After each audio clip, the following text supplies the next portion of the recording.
Welcome to the AFR Saints channel, where we provide you daily content on your favorite team, the New Orleans Saints. Do us a favor and hit that subscribe button. Be sure to leave your comments below and smash that like button. Who dat?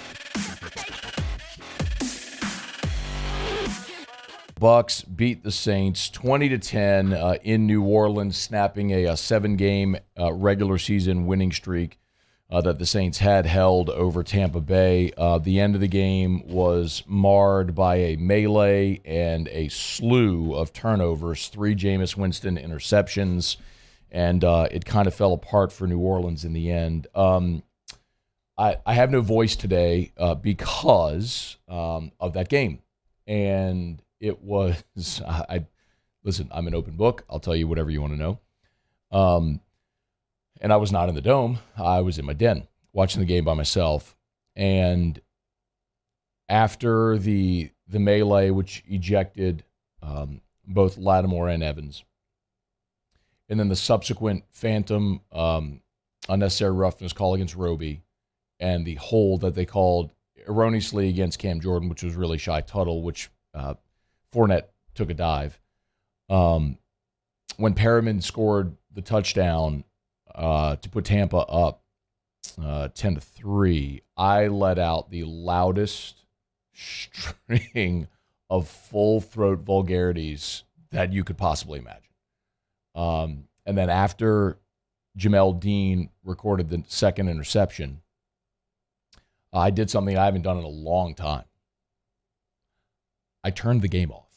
And I went to the movies. I went and watched Clerks 3 yesterday. Swear to God. Went to Movie Tavern on City Place. I think it was the only place playing it still. Went back, caught up what I missed. But I've said, look, the Nolan no call for me was the most violated I ever felt as a fan. I'm not, again, I don't want to rip off old scabs, but I'm going to bring this up just to make a point. And the Saints didn't lose to the Rams in that championship game because of the Nolan no call. It just eliminated an opportunity to win it right there. The Saints had their opportunities. They trailed in the game. They even had an opportunity in overtime against L.A. And Brees threw a pick, and then the Rams kicked a field goal and went. You didn't lose because of that. You had 60 minutes plus to win the game. You didn't do it. Same here. The Saints didn't lose the game to Tampa because of the refs. But last week, when the Saints beat Atlanta, sat here and I said, hey, look, you never apologize for how you win in the NFL because it is so hard to win in the NFL. Ask Joe Burrow today how hard it is to win in the NFL. His kicker misses a PAT and they end up losing week 1. And then week 2, they have to dig out of a 17-point hole. They tie it. And then Brett Maher kicks the game winner on a drive led by our guy, Cooper Rush. I mean, it is hard to win in the NFL. Very hard to win in the NFL. The margins are so slim. So when you feel like officiating is putting thumbtacks on the ground in front of you and making you tap dance around them, making it even harder, just another obstacle to overcome, sometimes that's tough to bear, and that was the case Sunday. I'll tell you, if Nola no call, and I was in the dome that day, is the most violated I ever felt as a fan, that sequence that happened yesterday was maybe a close second. Listen, the Saints didn't lose that game because of the officials, and I could point out a dozen things in that game that were the reason New Orleans lost. You had the opening drive you put together beautifully, and you stalled out in the red zone when you had a great chance to draw first blood. You kicked a field goal instead. Tampa Bay gave you a gift with the Tom Brady fumble. You couldn't convert. There were just too many moments whenever you're in a tie ball game and you're finally getting some traction offensively and the running game is going. The leading rusher in franchise history coughs up the ball at the 10-yard line when you're going in to take a lead. That ain't nothing to do with the refs. Jameis Winston throwing 3 fourth-quarter interceptions, that's nothing to do with the refs. Look, I don't even mind the first one. He took a deep shot. He did throw it into double coverage, but they took a shot. They took a deep shot. Dean made a great play in the end zone. That happens. But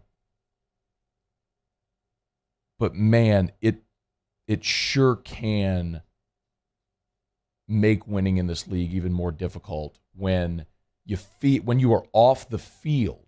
You're off the field defensively, and they throw a phantom unnecessary roughness call, a personal foul call against Bradley Roby. Not only does your defense have to come back on the field, but hey, Tom, here's 15 yards. And then the holding penalty as well. I mean, it's no surprise that right after that is when they went up top and scored. I mean, your defense was probably physically and emotionally in that moment drained. Now, the complete unraveling after that sucked and was very disappointing to see unfold. But it's also like you'd been hanging on, scrapping for everything, and then, you had the rug pulled out from under you, and you had to somehow try to rally. They didn't do it. So the Saints fall to 1-1 in the season. Tampa moves to 2-0. We did find out from the NFL today that Mike Evans has been suspended for a game because of his role in the fracas, or actually causing the melee. I'll spend much more time on that coming up in a little bit. But I do want to talk about Jameis. There were some things in this game that I liked a lot. Okay, Pete Werner continues to be a stud and continues to show why they were willing to move on from Quan Alexander. After Lattimore was ejected, Alontae Taylor came in, played pretty well, forced 2 incompletions, had a PBU in the game also. So there were some things in this game that you really liked. I got to talk about Jameis, though. And after the game, we learned before the game from Jay Glazer at Fox that Jameis Winston has 4 fractured vertebrae. The man literally has a broken back. Okay? After the game, and with a literal broken back, he was 25 of 40 for 236, 1 touchdown, 3 picks. His QBR was 13.8. His rating was 55. He was terrible. Jameis was terrible on Sunday. Period. And y'all know I've been as bullish as anybody on the possibilities that Jameis could bring. He was terrible. After the game, Jameis was asked about his back. Feel like my back. How does your back feel? It feels like my back. Dennis Allen was asked about Jameis's back. Vince, can you elaborate at all on what Jameis is dealing with? Are his ribs fractured? Is he going to be able to He's got a back issue that he's dealing with. Is it fractured? I'm not going to go into any of that. Are you concerned about playing him going forward for tonight? No, look, we'll see where he's at tomorrow when we come in and go through the rehab, meet with the trainers, and kind of take it as it goes. But look, I feel like he and I both felt like he was in a good position to go in the game, and certainly we didn't do enough offensively to help ourselves, and we've got to improve in that area. I so very much can appreciate the warrior mentality. Okay, talk to anybody that has ever played this game at a high level. I obviously didn't, but my job allows me to talk to a lot of people that did. From guys that were just trying to make a roster to dudes that are literally in the Hall of Fame like Kevin Mawai and everything in between. Nobody plays at 100% ever. The game is too physical. The turnarounds are too quick. Nobody plays 100%. That is why all of these guys have a warrior mentality. It's just find a way to get me back on the field, which I respect. It's a little crazy, but you kind of have to be to play this game. It's being described like every play is like mini car crashes, right? I respect it tremendously. I respect Jameis wanting to get out there for his guys, with 4 fractured vertebrae. Y'all, think about with 4 fractured vertebrae trying to even stand up, let alone going to play a football game. But it cannot come at the detriment of your team's success. At some point, you got to tap your helmet and say, this isn't good for the team, or someone needs to protect him from himself and do what's best for the team, and that's Dennis Allen. If they collectively made the decision they thought Jameis was good to go and he was going to give it a run, cool, awesome, again, respect it. But y'all, it was so obvious his accuracy was not there. We've seen Jameis and Chris Olave be on point in training camp. Olave had 5 receptions on 13 targets. They misfired on 3 deep balls. 2 of them were open, and he misfired. There was a play where he threw a ball behind Mike Thomas on a quick slant, which is a throw an NFL quarterback has got to make. There was a play in the second half. You'll remember the play where Jameis was up at the line of scrimmage. He could have run for a first down, didn't, kept waiting through it. Greg Olsen on the broadcast is like, I don't know why he didn't just run. I mean, it was right there. Just take the first down because he didn't want to get hit, didn't want to have to slide. I don't blame him. Dude's got 4 fractured vertebrae. But that's the point. When the injury is causing you to play at a level that's a detriment to your team's success, you got to step out. You got to tap out. That's why you have Andy Dalton. And unfortunately for the Saints, this is something that they've gone through for 3 years in a row now.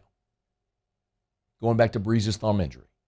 Back-to-back, they had to go with Breeze. Obviously, they had to go with Taysom a couple of years ago. And then last year when Jameis tore his ACL. 3 years in a row they've dealt with this. This is 4 in a row now with Jameis with his back injury. And it's uncomfortable because the Saints went a decade with Drew Brees never being injured, playing every stinking game, or being injured but not that we ever knew about.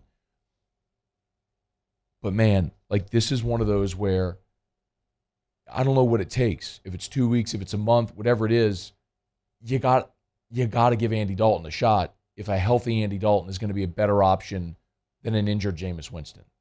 That is going to be and has to be the biggest conversation the Saints have this week.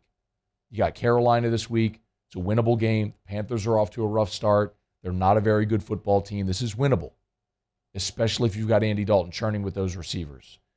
Y'all know how I feel about Jameis. I think he's got a great potential in the physical ability to be the franchise quarterback of the New Orleans Saints. But not if he plays like he did on Sunday. And with what we've seen in a sample size of him in a Saints jersey, Sunday is the outlier. It's the exception, not the rule. And Tampa's a very good defense. Don't misunderstand me. But a lot of the decisions were very obviously uncharacteristic with what we've seen from him in a Saints uniform in the 3 years he's been in New Orleans. They'll monitor it this week and see what the best path is going forward. But, man, you got Carolina. You got a trip to London ahead. These are winnable games early you got to get because the middle of the schedule is a bear that we've talked about. Got to go get him. And if Andy Dalton's your best bet moving forward because of Winston's injury, then you've got to do that. You've got to make that. And follow it all week. Hey, thanks so much for watching.